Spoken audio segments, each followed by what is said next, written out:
Hola, hola, muy buenas tardes a todos. Gracias por acompañarnos en una misión más de archivos de investigación. Eh, una disculpa, tuvimos por ahí algunas fallas técnicas, pero ya estamos aquí muy contentos de compartir el día de hoy con todos ustedes. Y tenemos un invitado de lujo, estoy súper contenta. El día de hoy nos acompaña el maestro Patrick Condado. Bueno, les voy a hablar un poquito acerca de su amplio currículum. La verdad es que debo decir que no lo voy a mencionar todo porque es bastante amplio. Pero bueno, les voy a platicar un poquito acerca de Patrick. Bueno, él es licenciado en psicología criminológica, maestro en criminología, es creador de ocultismo criminológico y un espacio de difusión y concientización sobre los riesgos que existen en el ámbito mágico religioso. Se ha desempeñado como activista en Red Libre Mentes, en el área legal, redacción y salud mental. Es docente en el Ilustre Colegio Nacional de Peritos. Cuenta también con diplomado en psicología jurídica en forense, violencia de pareja, evaluación psicológica, la firma en asesinos mexicanos, bastante interesante. Algunas de sus publicaciones, y como les decía, solamente estoy mencionando un poquito de su amplio currículum. El análisis de riesgo del robo a transporte. Este fue un artículo del 20 de octubre del 2017. Grimorio di Criminología Esotérica en el 2021, fue un libro de primera edición. El análisis psicocriminológico del caso Bacalar, el 2021, primera edición también.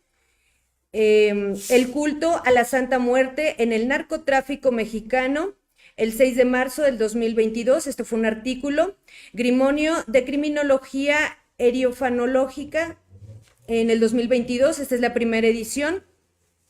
Ha impartido diversas ponencias acerca de los temas criminología esotérica, esoterismo y homicidios, mitos y realidades de las ciencias forenses, el impacto cultural en personal de emergencias y actores legales en casos que involucran grupos mágicos religiosos y actividades de rituales, religiosidad en centros penitenciarios y el culto a la Santa Muerte. Estimado y queridísimo amigo Patrick, bienvenido.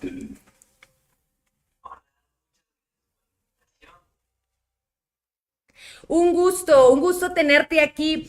Pues el día de hoy vamos a platicar acerca de un tema bastante interesante, es el tema de tu último libro, Criminología y Delitos Mágicos Religiosos. ¿Qué tema tan interesante? Platícanos un poquito, por favor. Bastante. Bueno, en primer lugar, no es lo que muchas personas piensan, que es como jugar a ser adivino o realizar contactos con espíritus y todo eso. No, no tiene nada que ver con esto, sino que es literalmente el delito, lo que hay en el ámbito, ay, Cali se está cruzando. Cali, por favor. Es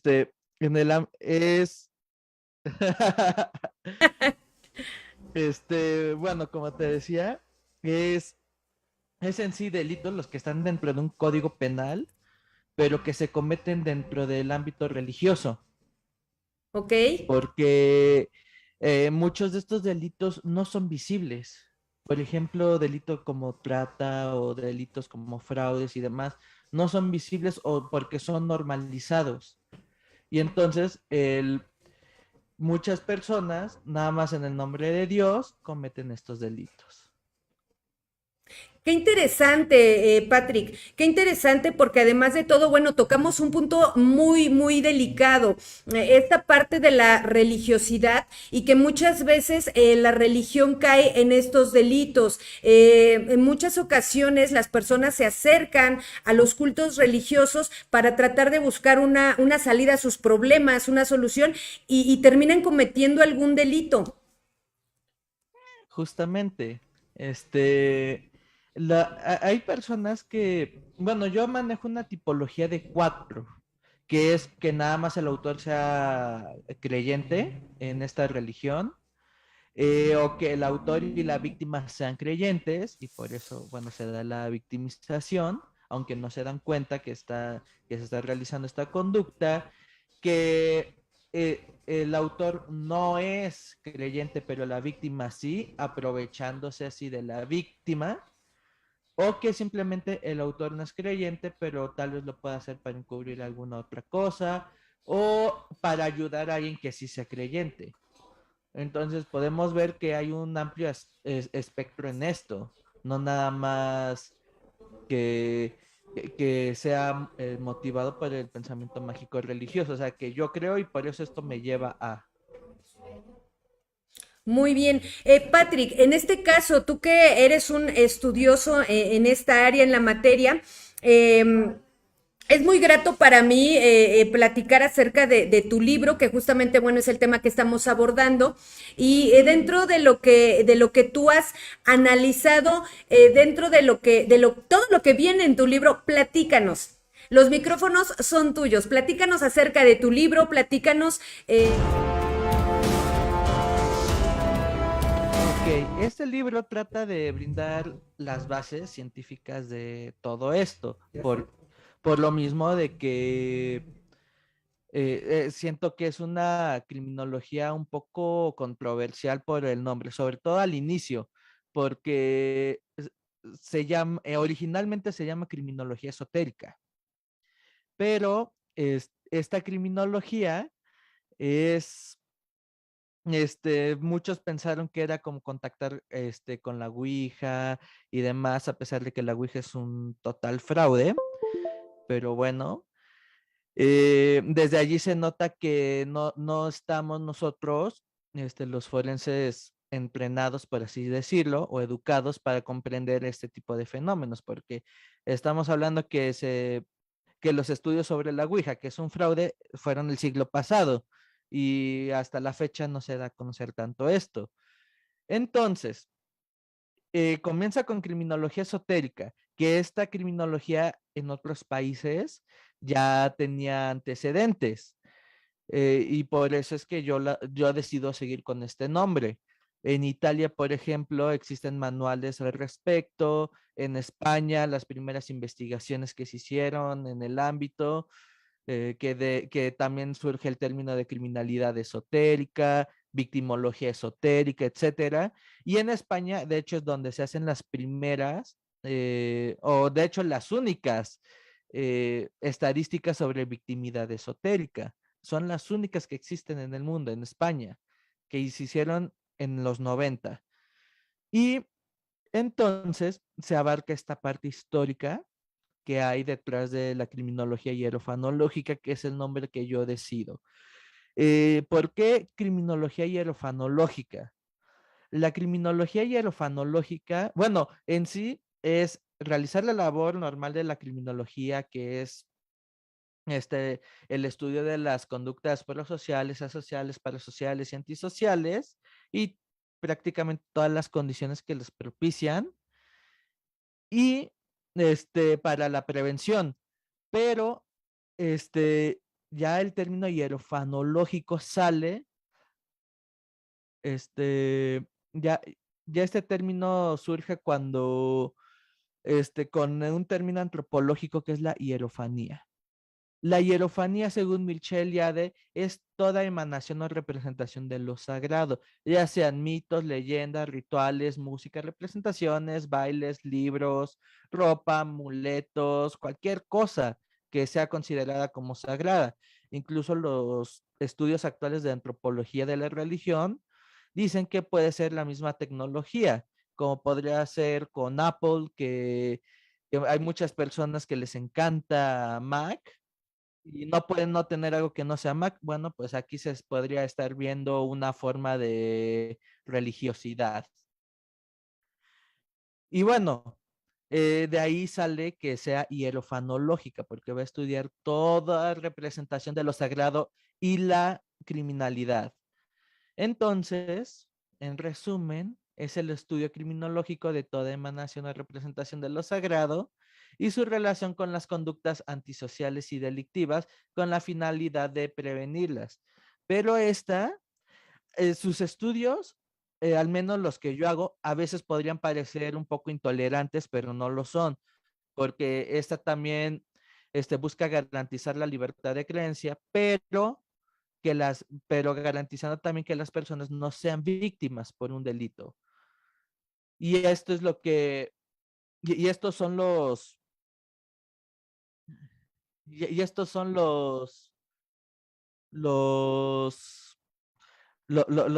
primeros, lo primero que abordan este tema, desde lo histórico hasta las bases científicas en este libro. Ya después me, me adentro en cómo es que se tiene que investigar una religión, porque muchos no saben cómo es que se debe investigar una religión y piensan y van a reducir nada más a psicopatologías este pensamiento mágico religioso, cuando no, cuando se sale de la comprensión religiosa de las personas. Es, entonces, ¿qué quiere decir esto? Que vamos a realizar nuestra investigación en primer lugar, a través de lo individual, cómo es que la persona percibe su propia creencia. Después, a nivel social, cómo es que se da esa religiosidad en un grupo social, en el grupo social donde esta persona se desarrolla, y después institucionalmente. ¿Por qué? Porque la mayoría de religiones tienen ya reglas institucionales. Por ejemplo, en el catolicismo tenemos el derecho canónico y demás leyes. Entonces, vamos a estar viendo que, si la conducta fue cometida por la influencia de la religión o de la creencia o no. Y esto es porque los estudios de psicología de la religión dicen que puede existir una mayor distorsión si es que tú aprendes la religión por medio de terceras personas a que si tú la autoaprendes, porque si tú la autoaprendes puedes cuestionar mucho más esta religión. Y esto tomando la parte mala de las religiones, porque también tenemos los estudios, por ejemplo, de Michel Yade o de Durkheim, que refieren que son las primeras formas de control social y de allí provienen las leyes. Y sí, las primeras leyes son religiosas. Otra cosa que aquí se aborda, bueno, es brindar una pequeña descripción de todos los delitos y también combatir un poquito la intolerancia. ¿Por qué? Porque llegan a haber casos como Adolfo de Jesús Constanzo, que se le llama el narcosatánico y quién sabe qué tanto, a pesar de que no fuera narcosatanismo, sino él era practicante de palo mayombe y santería, y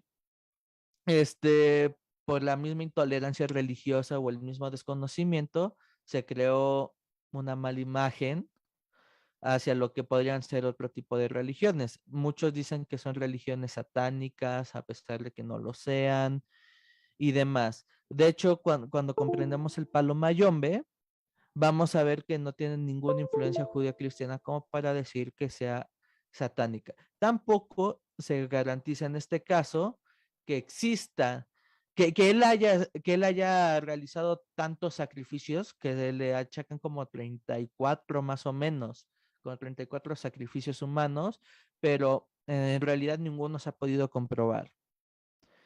Tenemos otros casos, por ejemplo, también en Argentina, donde se planeó un sacrificio al estilo de Gravity Falls, o tenemos casos en, en Inglaterra, de trata de personas y sacrificios. En África tenemos casos de homicidios por magia muti, tenemos la pederastia sacerdotal, el narcotráfico, vinculación del narcotráfico con grupos terroristas como ISIS. Entonces aquí se abordan varios delitos que son de importancia y que como que no se les hace tanto caso. Qué interesante, maestro.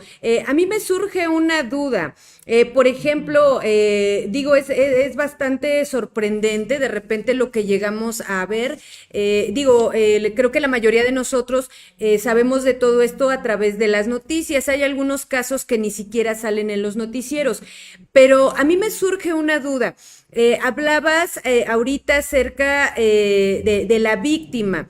¿Qué sucede con la víctima? ¿Cómo el victimario la convence? Porque quiero entender que aquí ya es cuando entra una parte psicológica y quiero entender a lo mejor que también, bueno, debido a la religión, lo usan como un gancho para poder llevar a la gente a un punto psicológico en el cual comienzan a cometer delitos. ¿Es correcto o cuál es la metodología? ¿A qué se refiere todo esto exactamente? ¿Cómo es Sí, ese proceso, Patrick?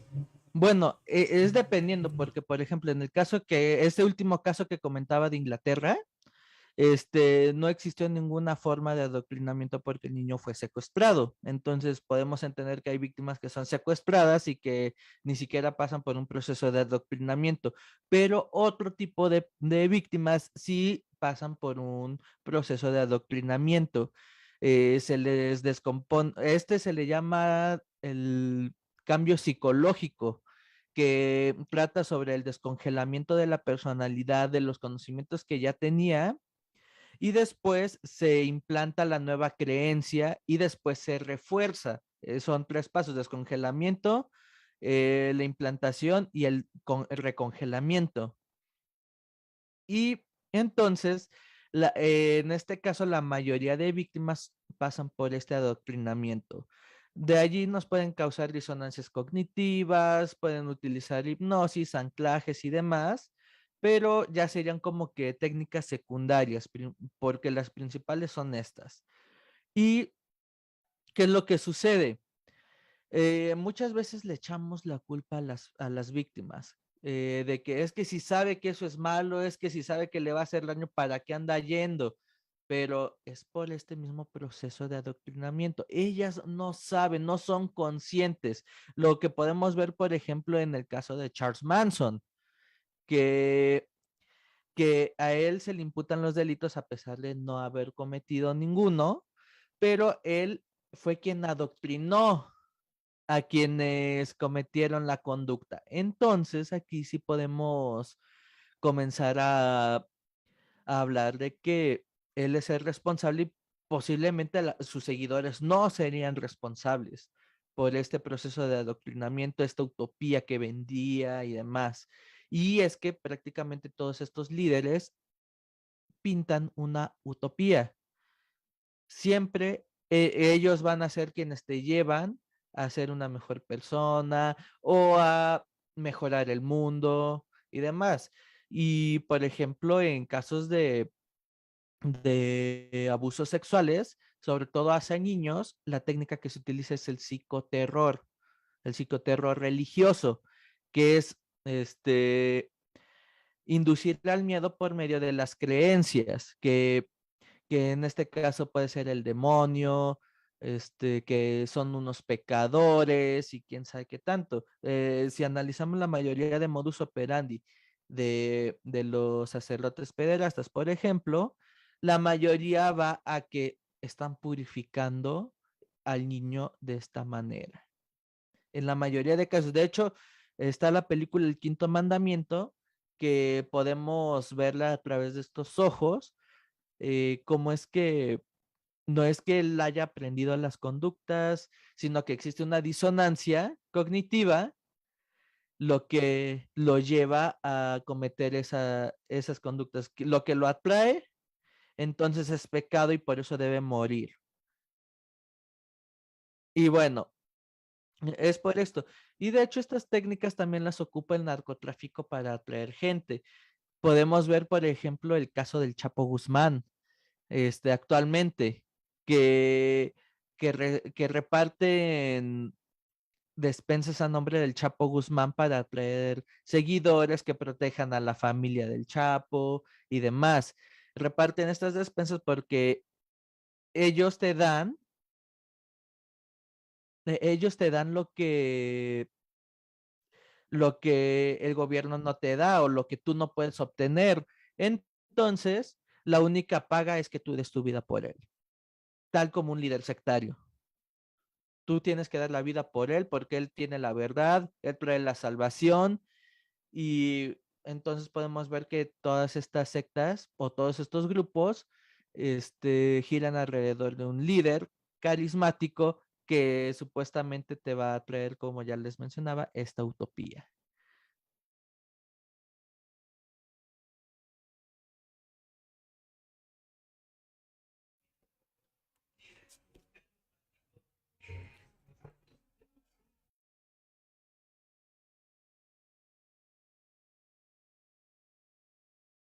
Ajá,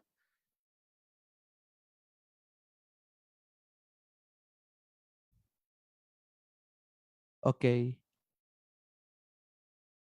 Ok, entonces, bueno, también podemos ver en casos de exorcismos que ayer salió una noticia, de hecho, de un homicidio. Bueno, sí, bueno, no sé cómo se catalogaría en otros países, pero bueno, fue el asesinato de una niña menor de edad que, que fue sometida a un exorcismo. Los exorcismos por sí mismos, la mayoría son violentos y los cuales te pueden llevar a la muerte. Tenemos un caso en España muy famoso que es el exorcismo de Almanza, donde a la niña incluso le extrajeron los intestinos a través del útero.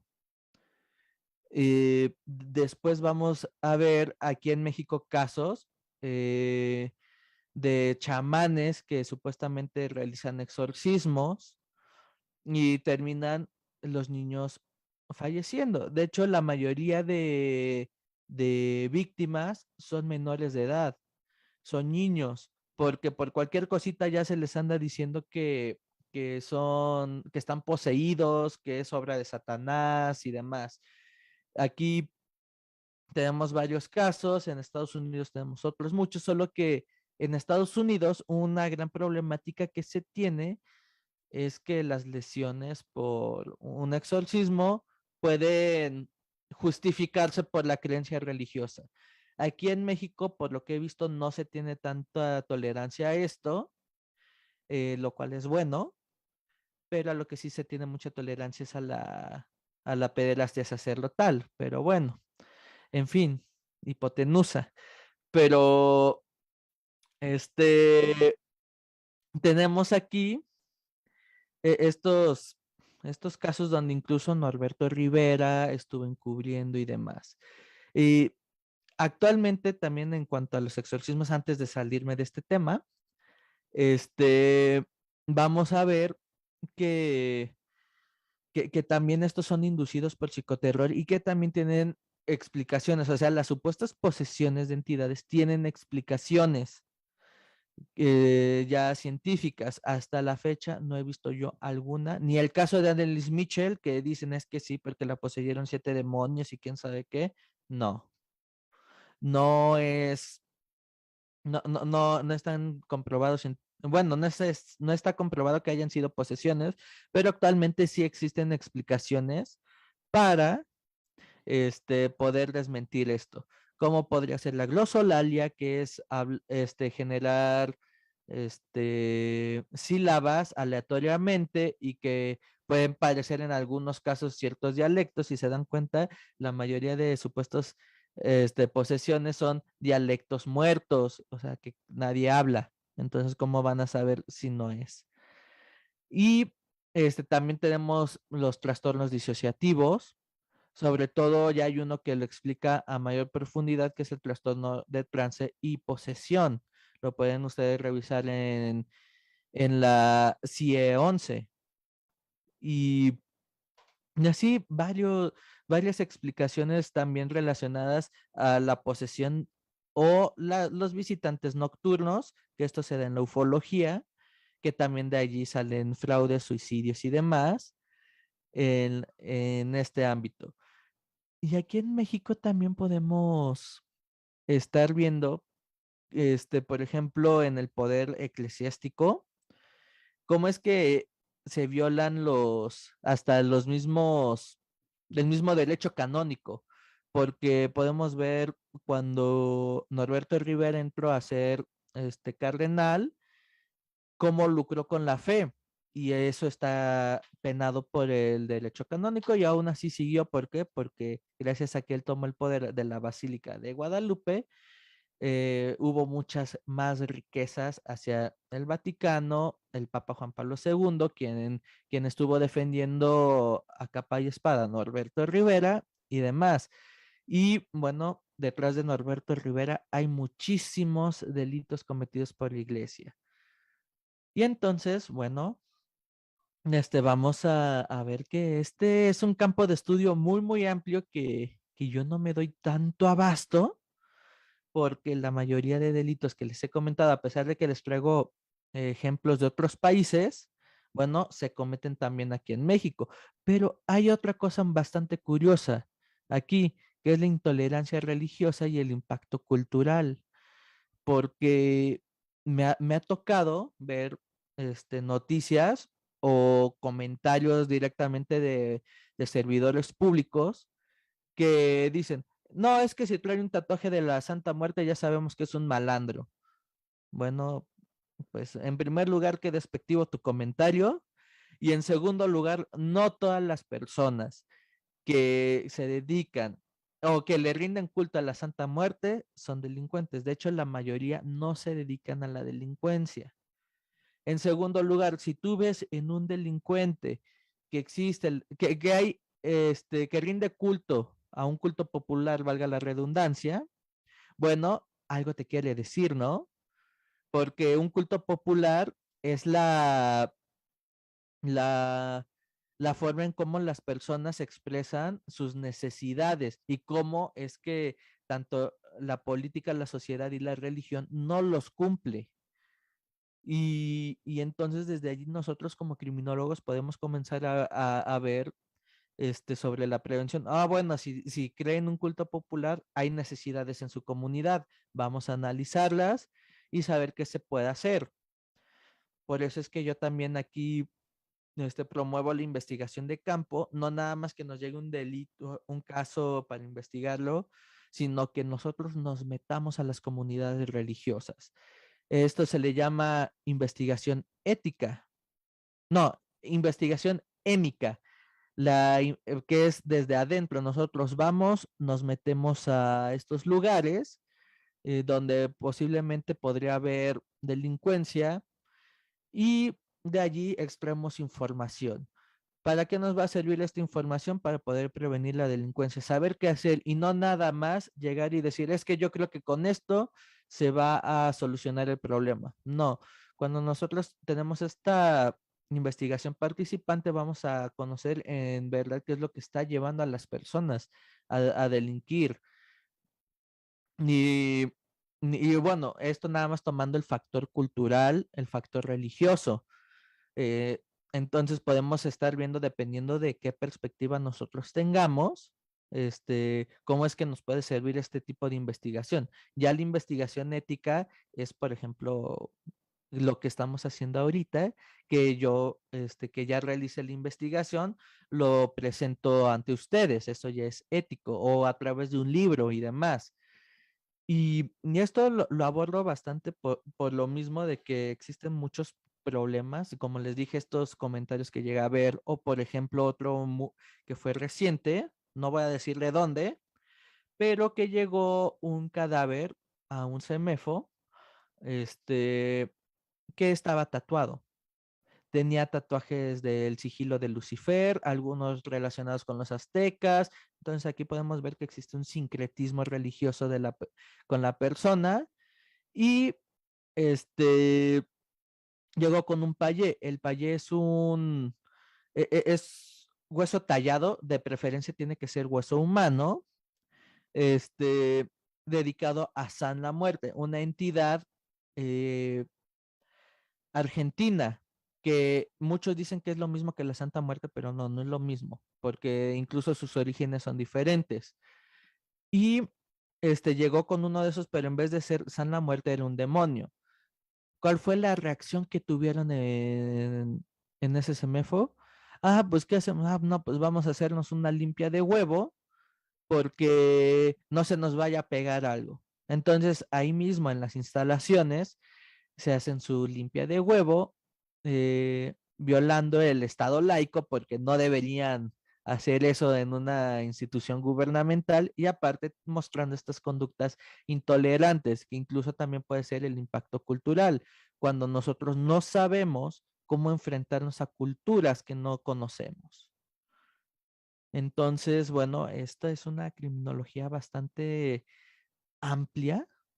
Nos metemos en todo tipo de creencias porque la mayoría de creencias son, eh, llevan un carácter de sagrado, como ya les mencionaba también la ufología, que he visto por ahí publicaciones que dicen que la ufología no es una ciencia, que la mayoría de los que se hacen llamar ufólogos no sean científicos y sean charlatanes como Jaime Maussan, no quiere decir que la ufología no sea una ciencia, porque, por ejemplo, los Estados Unidos, sí, las Fuerzas Armadas de los Estados Unidos sí se dedican a investigar estos avistamientos, porque prácticamente todos ya tienen una explicación que pueden ser partículas de polvo, que puede ser basura espacial, puede ser no sé qué cosa era, pero por ejemplo, qué es lo que se ve aquí en el Popocatépetl, después de un temblor o después de una erupción o demás. Bueno, todo eso genera reflejos en el cielo y pues no son extraterrestres. O no son humanoides, como les llegan a decir, o alienígenas y demás, no. Entonces, sí existe ciencia al respecto, pero muchos piensan que no, solo por todas las personas famosas que hay. Y en estos también existen sectas. Una de las más famosas fue la de Humo, que sigue actualmente dejando estragos a pesar de que su creador dijo que todo era falso, que supuestamente fue un experimento social, a pesar de violar a mujeres, de matar a personas y demás. Bueno, él dijo que era un experimento social. Y tiene Humo, tiene presencia aquí en México hasta ese grado. También otro que tiene presencia en México es el movimiento raeliano, que piensan que Jesucristo va a llegar en una nave extraterrestre y tienen que crear una base interplanetaria o interestelar, algo así, para poder recibirlo y hasta que no esté lista esa base no va a llegar Cristo a la Tierra y, y tenemos todo esto aquí en México, imagínense, incluso en Tamaulipas que piensan que los alienígenas los protegen y el mismo gobierno gastó en una estatua de un alien, nada más porque sí. Y hasta ese grado llegan estas creencias, que el mismo gobierno gasta dinero que necesitan las personas, que se necesita allá en Tamaulipas para la seguridad, lo gastan en estatuas de aliens. Entonces, imagínense hasta dónde puede llegar todo este espectro de las creencias religiosas. Es muy, muy, muy, muy alto o muy amplio. También vamos a, a poder, a poder ver aquí en este libro diversas formas en cómo también los cultos populares este, demuestran estas necesidades. Por ejemplo, aquí el licenciado Vladimir de la Federación Mexicana, me otorgó una fotografía que tomó en Guatemala, donde le rezan las mujeres, le estoy tratando de buscar, donde le rezan las mujeres a la Virgen de la Lucha. Pintan a una virgen con una máscara de luchadora y le dicen que las proteja de la policía. Entonces, imagínense, si ellas ya están percibiendo a, a la policía como su enemiga, no como, ¿qué seguridad van a tener ellas, no? Entonces, estamos viendo cómo se crean ciertas entidades también por estas necesidades, violentas. También aquí abordo la diferencia que hay entre, entre lo que es una religión, un nuevo movimiento religioso, una sociedad secreta, una secta. ¿Y por qué? Porque muchos piensan que lo que no sea judeocristiano es una secta. A mí me ha pasado. Es que yo practico luciferianismo. ¿Y qué es el luciferianismo? Ah, es una secta. No, no es una secta. Es una religión no dogmática, pero se tiene tanto prejuicio con la palabra secta que ya todo lo con lo que tú no estás de acuerdo es una secta y no. Y que en todos estos que les mencioné, nuevos movimientos religiosos, sociedades secretas y religiones, puede haber sectas, sí, eh, sectas y a su vez sectas destructivas, que no son lo mismo. Y yo mismo me regañé ahorita que estoy en la red libremente, que redactando, yo solito me regañé porque siempre ocupamos con fines prácticos la palabra secta y eso puede causar una distorsión en la percepción, porque son grupos coercitivos, no necesariamente sectas. ¿Por qué? Porque tenemos cultos y sectas destructivas. O sea, no es lo mismo un culto que una secta, porque un culto es una religión, podríamos llamarle nuevo movimiento religioso, por así llamarle, para que se me entiende. Y también, una secta es una división de una religión. Entonces, mejor llamar grupos coercitivos. Maestro, eh, ¿Sí? perdón, maestro, bastante interesante. Me surge otra duda, maestro. En este caso, por ejemplo, nos platicabas acerca de los menores de edad. En este caso, quiero pensar que las acciones psicológicas que se utilizan para la manipulación sería hacia los adultos, hacia los padres, no hacia los menores. Ahora, por otro lado, también, bueno, en este caso, digo, ya de manera general, en nuestra cultura, digo, ahorita que te escucho, efectivamente tenemos una cultura bastante religiosa, pero quiero pensar entonces que dentro de la religiosidad hay quienes se aprovechan de los cultos, se aprovechan, digamos, de la buena fe de las personas y entonces tienen toda la intención de llevar a cabo malas acciones o inclusive delitos, ya sea con mayores de edad o inclusive con los menores. ¿Estoy en lo cierto, maestro? Sí, hay personas que se aprovechan totalmente de de la religiosidad de las personas, aunque no sean creyentes o aunque sí sean creyentes. Por ejemplo, uno de los entrevistados bueno, una de las entrevistas que yo he realizado, me dicen, es que él es devoto de aquí, pero se fue con otro a que le hicieran un trabajito y pues no le resultó, le robaron 40,000 pesos, quién sabe qué. Entonces vino conmigo y yo le dije, pero si tú eres de aquí, ¿por qué te vas con otro? Y nada más por los celos, le dijo que por el trabajito le iba a cobrar 20,000 pesos. Y nada más porque se fue con otro, pero que normalmente hubiera podido cobrar 500 pesos. Entonces estamos viendo aquí cómo es que se da esta, por así llamarlo, malicia, el quererse aprovechar de la necesidad de las creencias y demás. Entonces sí es muy frecuente. Sobre todo en este caso de cuando ya nos vamos más hacia el lado esotérico. Este lado es el que más fraudes puede tener.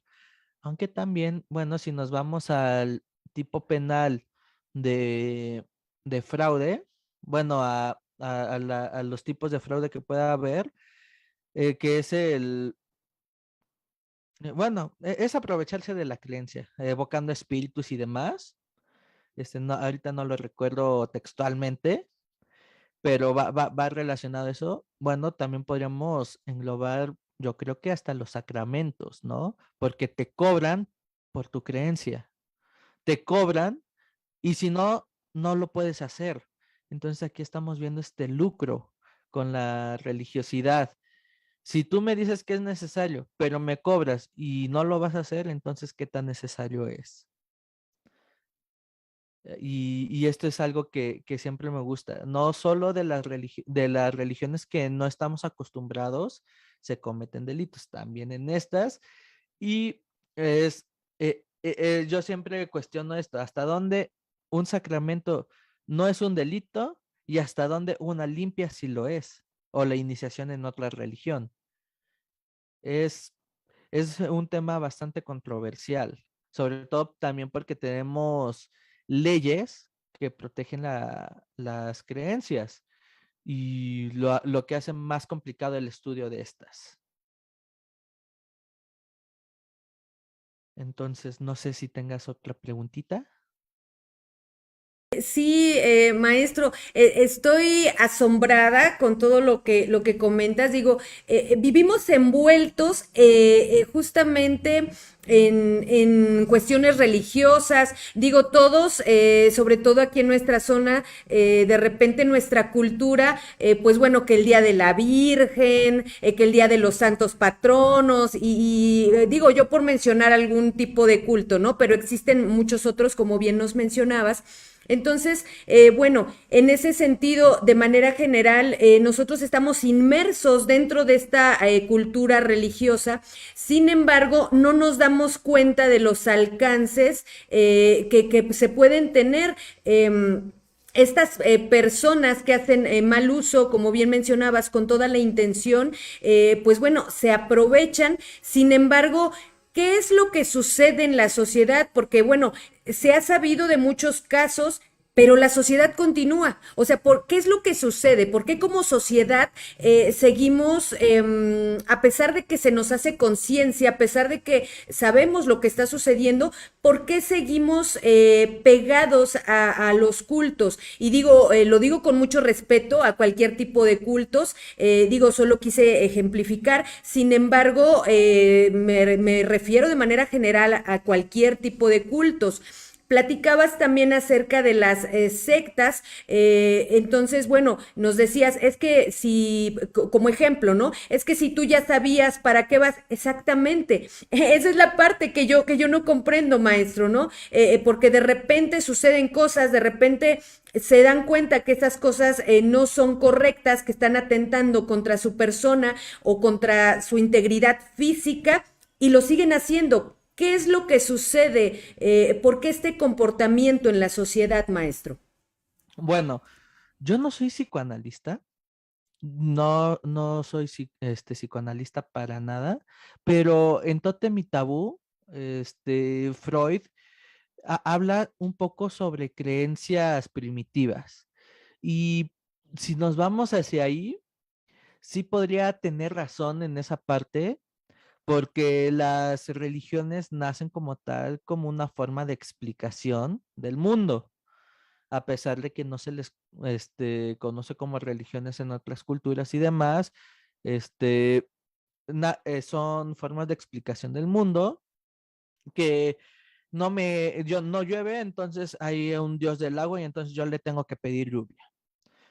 O un espíritu, porque como tal en las religiones, la religión nace con el animismo, entonces son espíritus. No existían los dioses en el animismo. Y ahora evoluciona todo eso hasta la actualidad. Siguen siendo las mismas creencias.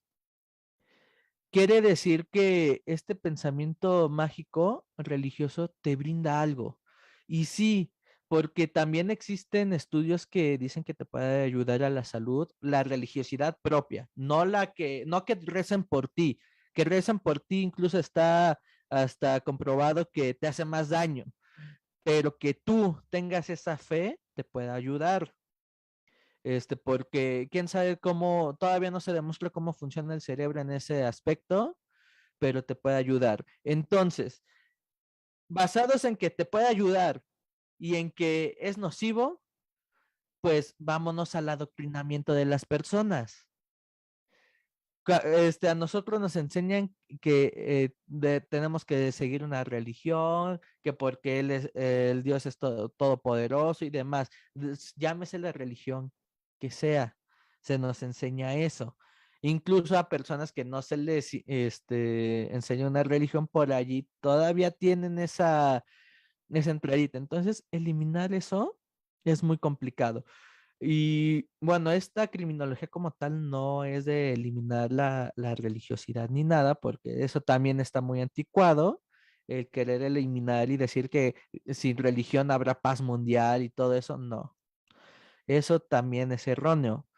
Como he dicho, la religiosidad sí ayuda, fomenta valores, por ejemplo, en centros penitenciarios se tiene, se llega a utilizar la religión para que ellos se puedan perdonar, puedan conseguir paz, espiritual, lo cual los va a hacer sentir más tranquilos y también eso les va a servir para, como que resarcir su daño a la sociedad.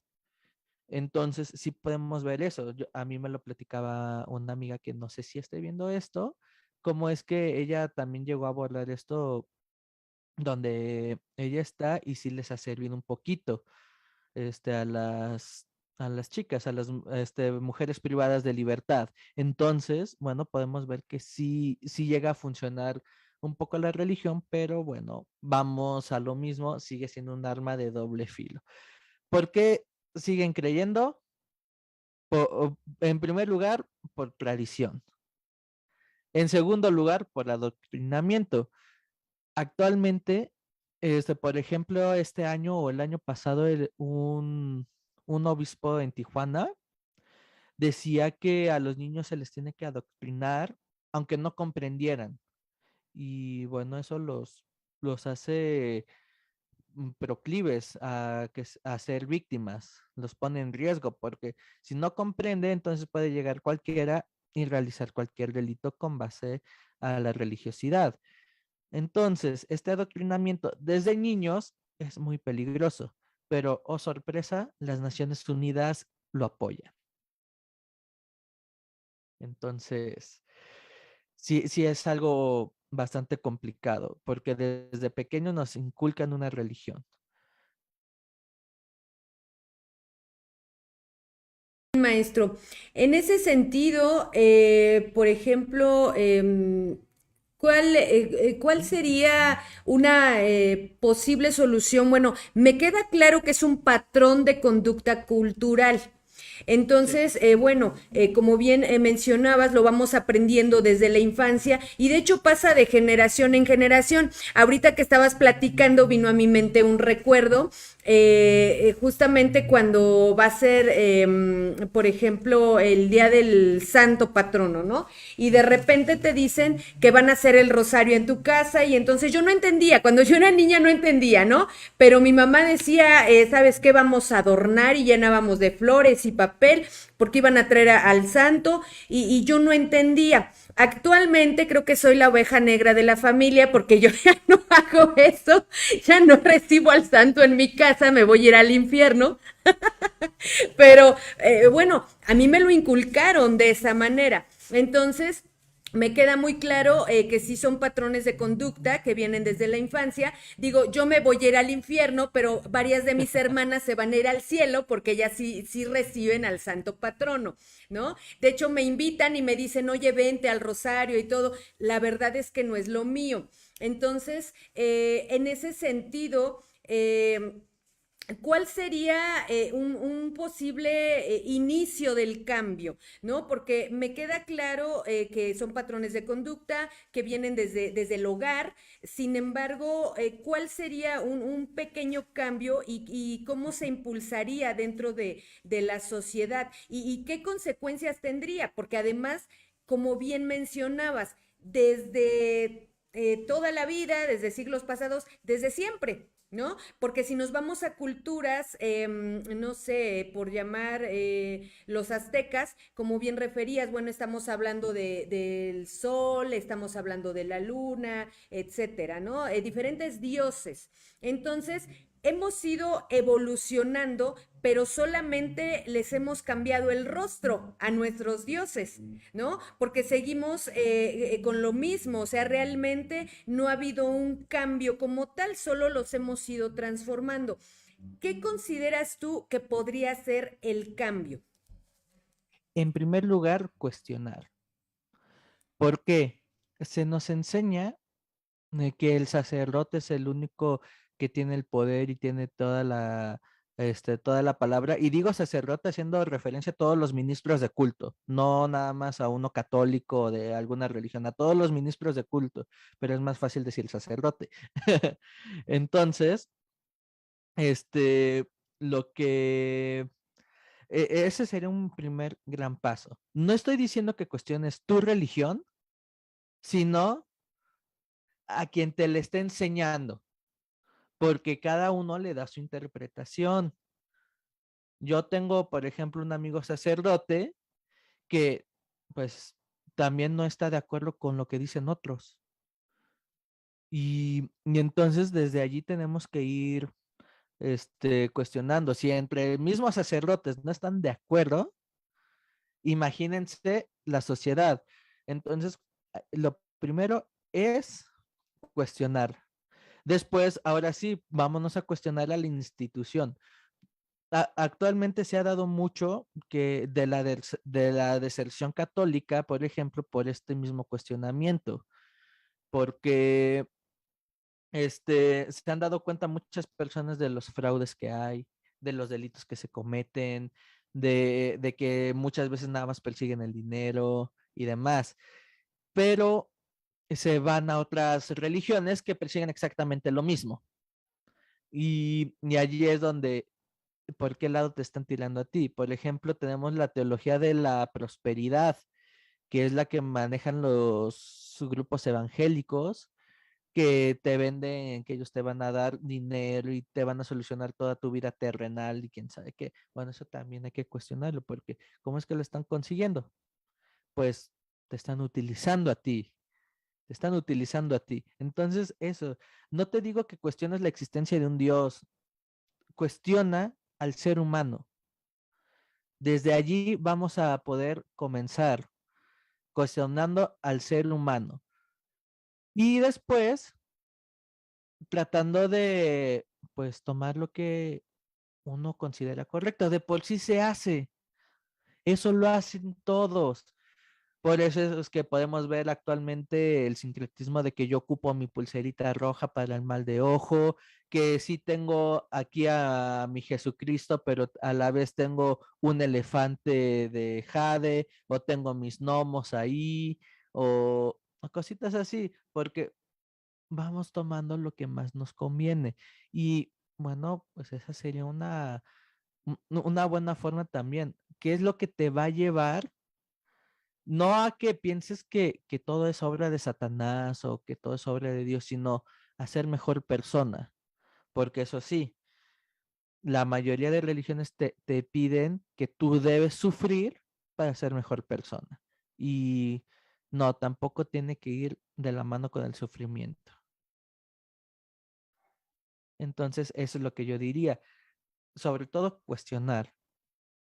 No tener miedo. Que te digan que te vas a ir al infierno, pues sí, pero tú sabes que eres buena persona y no tienes que por qué seguir lo que otra persona te está diciendo si tú no estás de acuerdo. Y es eso, sobre todo cuestionar. Manuel Carvajal nos dice que existen creencias que matan y la mejor forma de prevenirlas es informando. Y justamente nos tenemos que informar.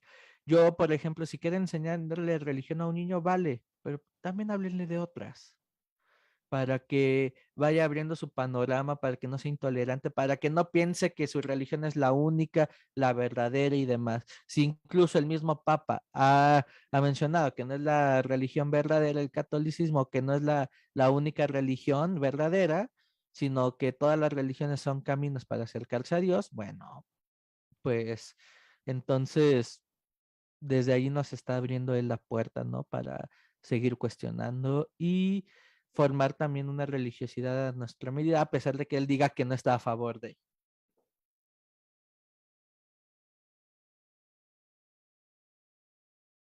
Cuando eso te contesté la pregunta. Sí, maestro. Sí, yo creo que esta parte es bien importante. Digo, les recuerdo el tema a quienes nos están acompañando, delitos mágicos religiosos. Es muy importante ser observadores. Considero yo ser observadores y cuestionarnos, como bien mencionas, maestro, poder cuestionarnos si realmente lo que me están proponiendo está dentro de mis convicciones, si realmente yo considero que es algo bueno para mí, y no solamente dejarnos llevar, considero muchas veces como emocionalmente, ¿no? Hablábamos a lo mejor que estamos de repente en un momento de debilidad, ¿no? Como Sí, sociedad o independientemente como persona, te encuentras en un momento de debilidad y ese es el momento justo en el que la persona, pues bueno, se aprovecha, ¿no? Estás sí. vulnerable y entonces se aprovecha para poder manipularte. Entonces, como bien dices, pues ser bastante observadores en ese sentido. Y bueno, por otro lado, hablábamos también de cuestiones económicas, ¿no? Porque hemos estado platicando de la manipulación, de los delitos, pero esta parte también es bastante interesante. A mí me ha tocado ver cómo de repente también existe esta manipulación para decir, no nada más es el diezmo, sino tócate, dicen, no te toques el bolsillo, tócate el corazón. ¿No? O Dios te lo va a multiplicar o a triplicar, te lo va a devolver al 100 por 1. Entonces, y aclaro, todo esto es con mucho respeto, ¿no? Sin embargo, es una realidad. Yo no considero que sea algo malo, pero siempre y cuando tú no digas, bueno, es que sabes qué, le digas a tu mujer, hoy comemos puros frijoles porque pues tuve que dar el 1000 por 1 y entonces pues bueno, lo doné a la iglesia o al pastor o etcétera, ¿no? Pero Dios no lo va a multiplicar y que a lo mejor te quedes hasta sin comer. Eso es lo que ya me parece una aberración y logran convencer a la gente de que haga esto, de quedarse sin comer, de que sus hijos bueno, queden desprotegidos de ropa, de calzado, de sus necesidades básicas inclusive, porque primero tienen que hacer la donación. Y entonces tú ves a la gente que va a las reuniones y es gente bastante humilde, pero ves a los líderes, al pastor, llegando en un super camionetón del año, ¿no? Sí. Entonces, en ese sentido dices, pues bueno, esa también, yo al menos, sácame de mi error, maestro, pero yo lo considero también un tipo de manipulación y hasta cierto punto un delito. Sí, de hecho, hay un video ahí, yo lo tengo en mi, creo que sí sigue estando en mi canal de YouTube, de una pastora, aunque está en más canales de YouTube, este, yo lo descargué también para meterlo ahí y explicarle un poquito lo que es el psicoterror religioso. Y bueno, esta pastora lo que les dice es que donativos, primero de creo que $30,000, y ellos son los que van a estar en el reino de Dios, los que están más cerca de Dios, casi casi comprando un terreno. Después, este, después, les decía, bueno, los que tengan tanto, ahora pasen. Y uno dio su sobre, pero porque decía, bueno, si no es el dinero, pues déjenme sus datos, un cheque o algo así, para que o hagan la promesa de que lo van a dar en tal fecha y demás. Y uno lo da el sobre cerrado y dice, no, no, no, pero es que tienes que poner ahí cuándo lo vas a pagar y quién sabe que, no, ahí viene el dinero. Ah, bueno, entonces ya no importan tus datos. O sea, desde ahí también estamos viendo qué es lo que buscan, ¿no? Después, pone enfrente a todos los que no tienen dinero. Dicen, ellos están, casi, casi influenciados por Satanás porque no tienen dinero y quién sabe qué. Y entonces vamos a orar por ellos y quién sabe cuándo. O sea, su discurso y cómo exhibe a las personas con tal de obtener dinero. Y es que si hablamos de este tipo de líderes, las tres finalidades principales que tienen son poder, beneficio económico y beneficio sexual. Y en este caso que hablamos, hablamos del beneficio económico. Apenas en la red libremente se hizo un directo que se puede buscar también en YouTube con la ley antisecta sobre la iglesia del fin de los tiempos. La de aquí de México. Ah, no, la luz del mundo, perdón, la luz del mundo, ya estoy confundiendo. Que se hablaba sobre trata de personas.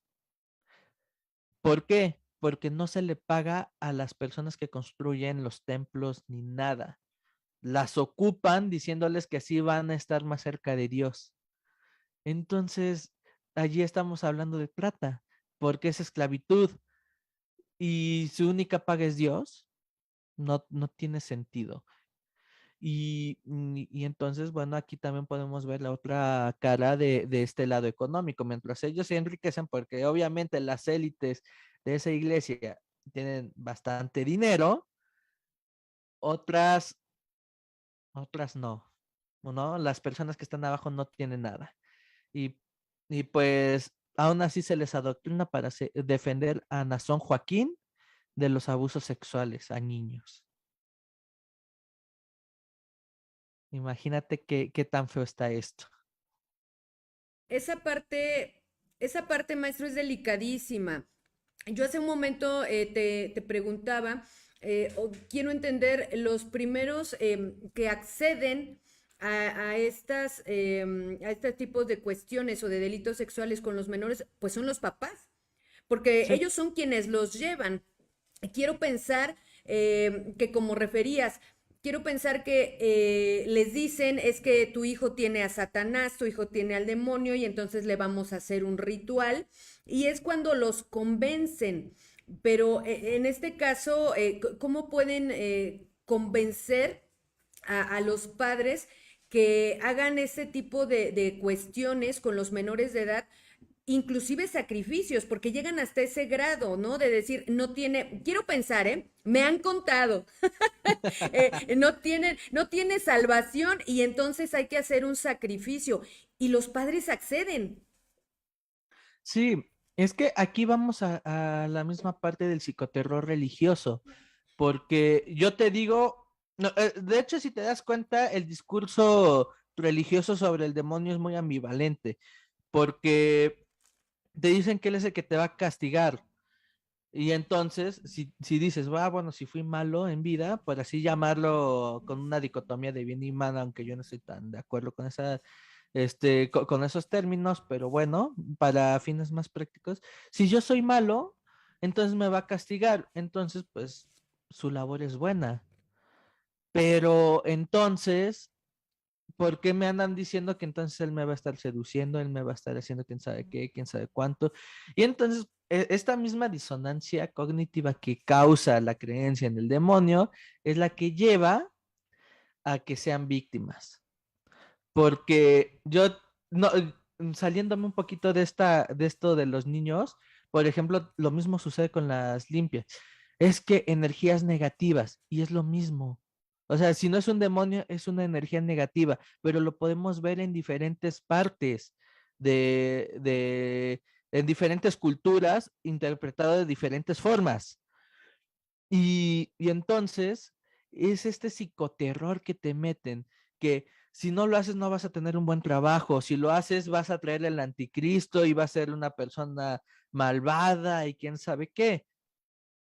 Y sí, hay quienes caen en el sacrificio. ¿Por qué? Porque el exorcismo fue tan violento que en primer lugar o ya lo mató y dice, vamos a hacer el sacrificio porque ya no se puede hacer nada, porque se va, porque así el que hizo el exorcismo encubre todo, o en su caso, bueno, se lo esconde a los papás, o en su caso es porque, este, simplemente, ay, se me fue la idea. Pero, bueno, o porque simplemente, quieren ocultar las lesiones. Ya recuperé la idea. Quieren ocultar las lesiones que hicieron porque sí lo dejaron muy lastimado. O podemos ver también los sustentos bíblicos, como cuando iban a sacrificar a Isaac, cuando Abraham iba a sacrificar a Isaac en nombre de Dios. Bueno, es que Dios me está pidiendo que lo sacrifiques porque voy a estar con él y quién sabe qué, sustentos bíblicos. Y ese es el peligro que también existe en estos textos, la interpretación. Y, y así ellos encubren estas conductas violentas. Pasó también un exorcismo aquí en México, creo que ay, no me acuerdo el estado, pero fue de origen evangélico o algo así, donde a un niño lo azotaron y para purificar así su alma. Y quien lo azotó fue el mismo padre. No, no hubo intervención de ningún pastor. Fue el padre quien lo decidió. Entonces aquí también estamos hablando de una distorsión de la religiosidad, que como ya mencioné hace rato, la psicología de la religión habla de eso, de cómo es que se dan estas distorsiones. Maestro, Y, bastante interesante. Perdón que te ay, interrumpa, no hay maestro. problema. Es que me acordé cuando a mí también me sacaban el demonio, maestro. Conmigo también querían limpiar mi alma y todo eso. Lo aplicaba mi madre y mi papá. No, sí, me hiciste recordarlo. Sí, es que de hecho es muy común, ¿eh? Los castigos corporales para purificar el alma y demás, sí son muy comunes, o mínimo el gritar o el aventarte agua bendita, o sea, no deja de ser una agresión, de cualquier forma no deja de serlo, porque en realidad no están indagando qué es lo que te está llevando a tener cierta conducta. Lo que veíamos, lo que mencionaba de la niña del caso de ayer, que pues por su conducta dijeron que estaba poseída y por eso la sometieron al exorcismo y, y pues en realidad tienes que investigar, ¿no? Hablar con un psicólogo de por qué está pasando eso. De hecho, el, ya existe un protocolo para este tipo de investigaciones, bueno, para supuestos casos de posesiones, donde primero tiene que intervenir el médico internista o un médico general, el psiquiatra, de allí dependiendo de estas dos valoraciones, se puede ir también con un psicólogo, con un neurólogo o cualquier otro experto y también puede participar el ministro de culto, pero tiene que ser objetivo para no, porque tiene él que encontrar distorsiones en la enseñanza, una mala enseñanza religiosa. Él lo tiene que encontrar y así que entre todos se junten para dar un diagnóstico general y saber qué medidas se van a tomar. Y bueno, obviamente esto es para descartar los exorcismos. En dado caso que no se tenga alguna explicación, lo primero a lo que se va a acceder es a un exorcismo falso. Un ministro, alguien va a llegar como si fuera ministro de culto a pesar de no serlo, va a hablar chistoso como si hablara en latín o algo así, y este van a engañar a la persona. Y si mejora, pues estamos viendo que no es que no es una posesión. O se puede dar que se siga continuando al momento del exorcismo, que estén presentes los médicos, los psicólogos, los psiquiatras, etcétera, en el exorcismo para ver que no haya alguna anomalía por ahí, porque, por ejemplo, en la mayoría de casos de exorcismos, y eso es lo que se me hace sumamente extraño, que en el exorcismo es cuando se da el trance, solo ahí, cuando tienen contacto con el sacerdote y el sacerdote empieza a rezar. Y, pero llevan su vida normal cuando no están ahí. Y esto, pues, es prácticamente el anclaje que se tiene y pues sí podría ser parte de estos trastornos de trance, digo, de estos trastornos disociativos, porque hay algo que te está llevando a. Entonces, por eso siempre tiene que haber un científico y también para evitar que sean violentos o para evitar cualquier otra anomalía. Muchas gracias, maestro. Tenemos saludos. Jimmy Carr Nos dice saludos Patricio y al beso de la abuela de su hermosa Cali. ¿Qué? ¿Qué pasó, Em, Jimmy? Nos dice también la doctora Raquel Ortigosa, excelente ponencia, felicidades. Muchas gracias. Em, Tenemos una pregunta también. Ujú. Nos dice Gonzalo Cruz, en la historia han existido sectas, aquellas de gente poderosa que está involucrada. Ha realizado desaparición de personas, pero sabemos por su posición son tapadas sus actividades, pero las pocas que salen a la luz, existe método de estudio que pudiera visualizar que sigue motivando su comportamiento o solo es tema psicológico o solo creencias. No, bueno, en sí las creencias las investiga la psicología porque la mayoría se basa en experiencias y la psicología es la única que puede investigar las experiencias, bueno, al menos según la UNESCO, pero bueno, vemos que también cualquier área de la salud mental lo puede hacer, pero en cuanto a todo esto también sería de factor criminológico analizar estos modus operandi para identificar estas, bueno, sí, qué tan común es y analizar todas las conductas y demás, o sea, todo lo que conlleva el modus operandi, ¿no? Y así poder identificar festividades, o bueno, también nos podría ayudar ahí la antropología a identificar festividades y demás, y estar al pendiente. Existe un, un proyecto, el proyecto Mejido del FBI, y esto involucra todo esto que les estoy diciendo. Este se creó para el fin del mundo y digo, para el cambio de milenio que se pensaba que iba a ser el fin del mundo, el crash tecnológico y demás. Bueno, el FBI creó el proyecto Mejido para prevenir esto. Entonces le pueden echar una leidita. No está en español, nada más en mi libro, no es publicidad, aunque sí. En mi libro sí está traducido totalmente al español, pero si lo quieren leer en inglés, está en la misma página del FBI. Entonces, desde ahí también podría responderse esa pregunta desde ese proyecto, porque sí existen diversas formas de análisis para todo esto y bueno, para su prevención. Ok, maestro, muchas gracias. Tenemos a Karina Rodríguez, excelente charla. Perla Gracias. Sánchez Galarza nos dice felicidades, maestro Patrick. Un gusto Gracias, Perla. escucharlo y gracias por la orientación cuando se ha necesitado. Mi respeto y admiración siempre. Y Muchas tenemos gracias. otra Es pregunta, mutuo. maestro. ¿Ok? De Jimena Solís nos dice, el licenciado, he visto que en reclusorios la religión juega un papel muy importante. ¿Qué puede contarnos acerca de eso?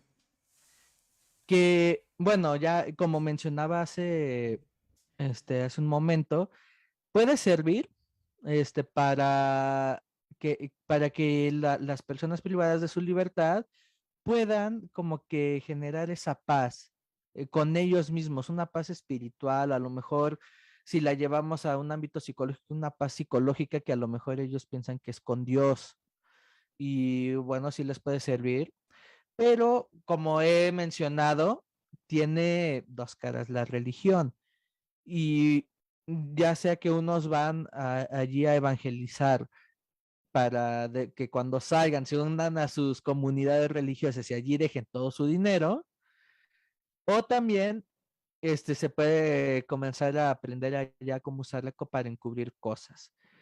También, bueno, podemos ver que en Acapulco hubo, en el cerezo de allá, hubo unos homicidios allí que fueron en honor a la Santa Muerte y demás, pero era de un grupo de narcotraficantes en contra de otro. Entonces también se utilizó la religiosidad como forma de psicoterror religioso, o bueno, de psicoterror ya para el combate. Yo te digo, yo soy más fuerte aquí y mira quién me está apoyando. Y bueno, fueron hacia la Santa Muerte. Entonces, mira quién me está apoyando, entonces teme. Entonces, por ahí, les digo, es muy complicado, pero en su mayoría es para eso, para generar esta paz y puede funcionar perfectamente. Solo no hay que verlo como lo único, porque también allí se puede estar cayendo en un error. Ok, maestro, muchas gracias. Nos dice Manuel, licenciado, ¿su libro lo venden aquí en Puebla? Maestro, Sí, todos queremos su libro. lo pueden conseguir conmigo. Con todo gusto, maestro, a todos nuestros seguidores, quienes deseen adquirir el libro del maestro, nos pueden mandar mensajito y nosotros los canalizamos con el maestro para que lo puedan Claro, adquirir. claro que sí. De hecho, en Puebla hay entregas personales. Hasta con autógrafo y su foto y todo, ¿eh? Aprovechen. Ok, Manuel también nos pregunta, en los centros penitenciarios, ¿por qué los diferentes PPL se cambian mucho a la religión evangélica, ellos mismos teniendo otras? Ah, bueno, porque la religión evangélica, cuando entró bueno, me voy a ir un poco de historia. Cuando fue la Guerra Cristera, eh, entró la religión evangélica a México. De hecho, esa época fue una época de apertura a otras religiones porque a pesar de la laicidad del Estado desde Benito Juárez, pues en realidad no existía. Entonces, va a, entran estos grupos y comenzaron a, ¿cómo se llama? Comenzaron a evangelizar por los indígenas, pero mientras la religión católica se mantenía reacia a nada más decir que el latín era el idioma en el que se tenía que enseñar, bueno, las religiones evangélicas entraron a traducir los textos a lenguas indígenas y por eso es que ellos comenzaron a evangelizar mucho más a pesar de que, bueno, aún existe mayoría católica, bueno, tomaron más terreno estas iglesias. Y esto incluye los centros penitenciarios. Mientras la iglesia católica les hacía el feo y demás, las comunidades evangélicas los aceptaban. ¿Y qué sucede? Ellos te dan, te dejan unirte a sus comunidades cuando tú sales. Incluso si tuviste una buena religiosidad y fuiste de los más grandes ahí adentro, incluso te pueden ofrecer ser pastor. O sea, entonces por eso es que la religión evangélica tiene más, se puede observar más en estos centros penitenciarios. Aparte existe una Biblia que se llama la Biblia de la cárcel, que es prácticamente una Biblia creada para estas personas y es de origen evangélico.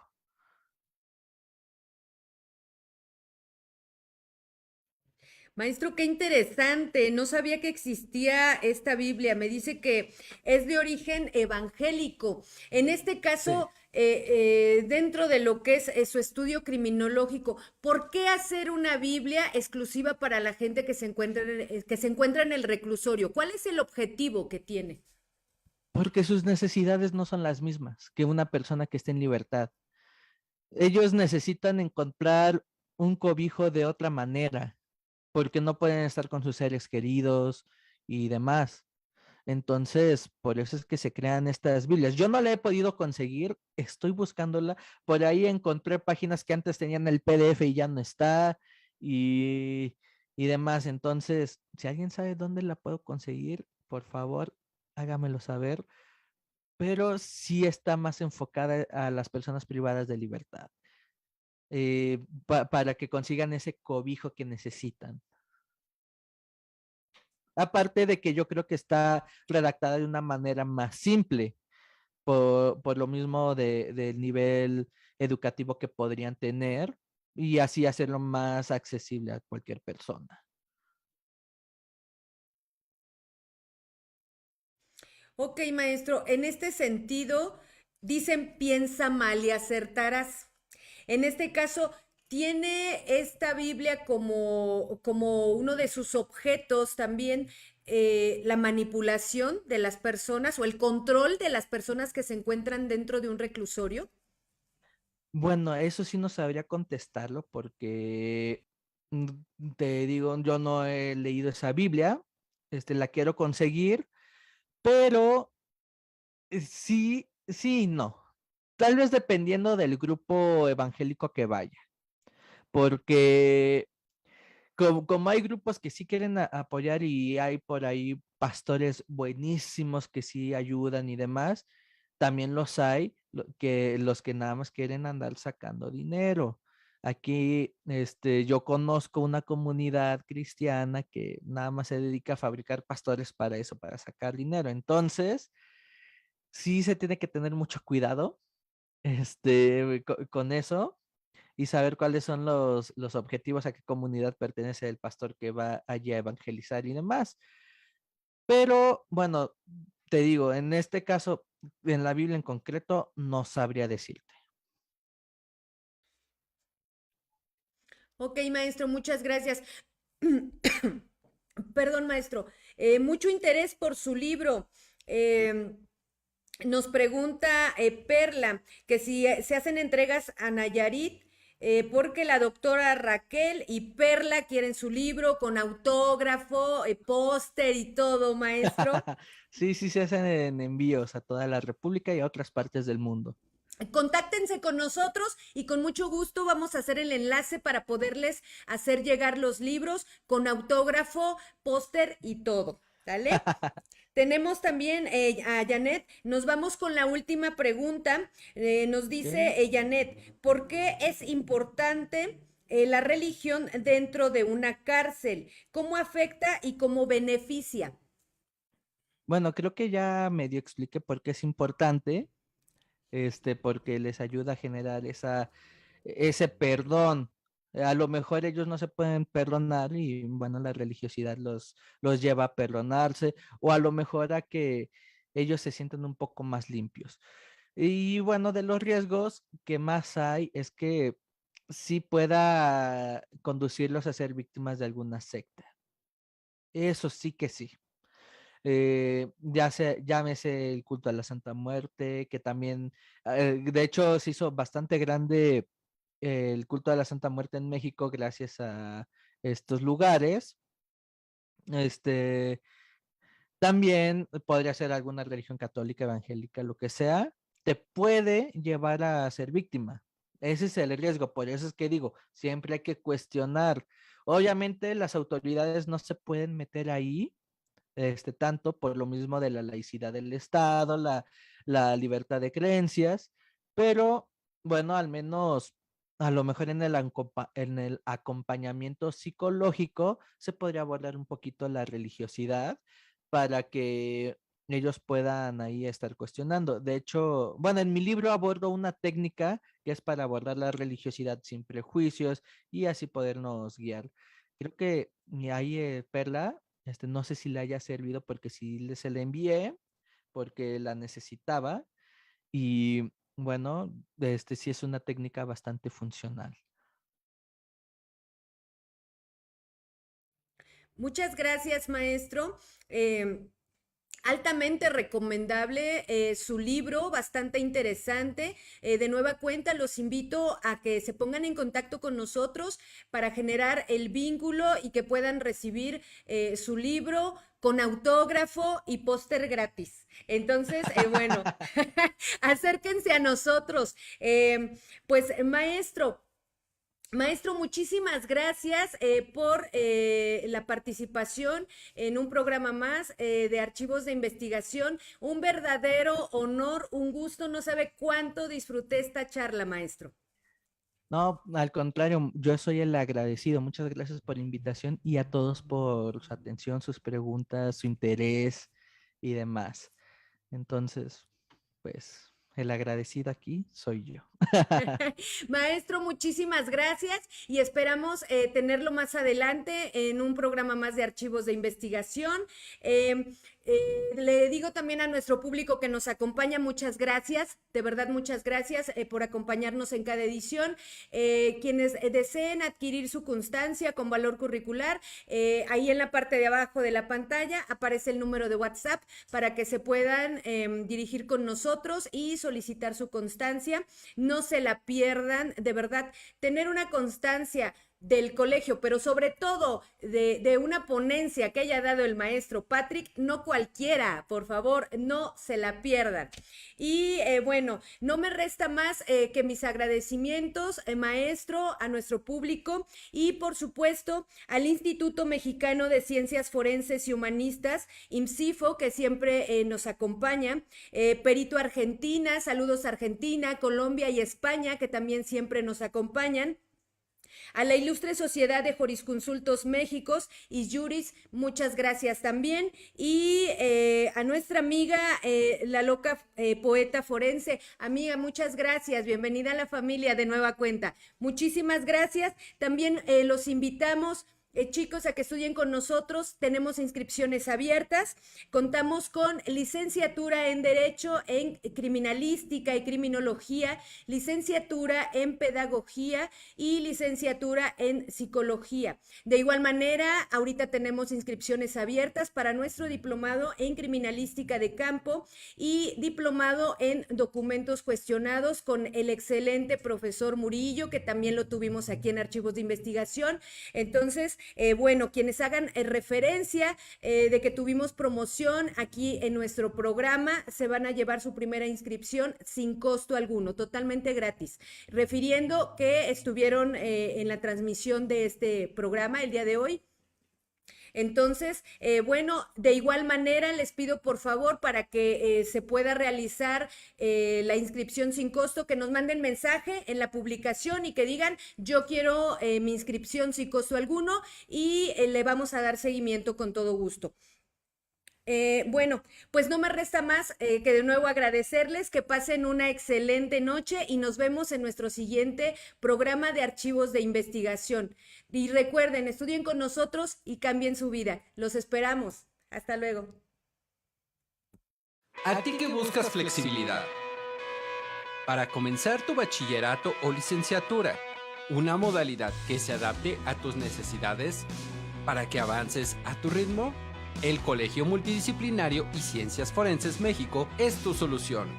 Te ofrece las licenciaturas de Psicología, Pedagogía, Derecho, Criminalística y Criminología, así como Bachillerato. ¿Qué esperas para continuar con tu crecimiento profesional? Estudia con nosotros y cambia tu vida. Aprovecha que tenemos un 50% si te inscribes en horario vespertino. Mándanos un WhatsApp al 5531 41 20 39 y al 5563 56 92 06.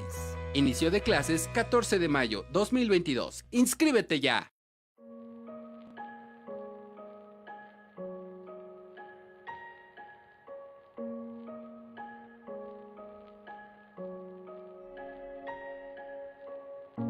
Sabemos que has pasado por situaciones difíciles y a veces nadie comprende con lo que estás cargando.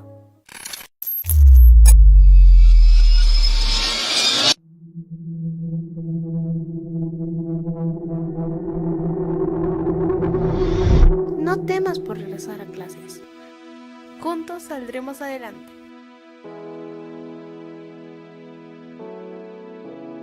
Colegio Multidisciplinario y Ciencias Forenses México. Estudia con nosotros y cambia tu vida.